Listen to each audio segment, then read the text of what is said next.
هل هناك تجذر يعني وثقافة وفكر إصلاحي يمتد من تركيا إلى تونس؟ أكيد هناك.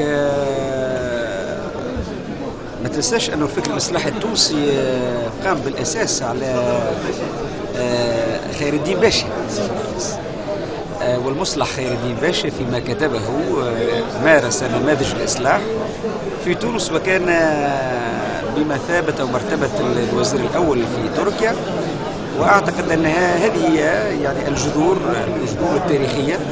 الفكر الإصلاحي بدأت من ثالوث، وتركيا، مصر، وتونس. وأعتقد أنه في زيارة الشيخ محمد عبده عام 1903 تقريبا تونس، تأكيد على أن تونس كانت باكورة من بواكير الفكر الإصلاحي في العالم العربي. ولذلك هناك قواسم مشتركة كبرى.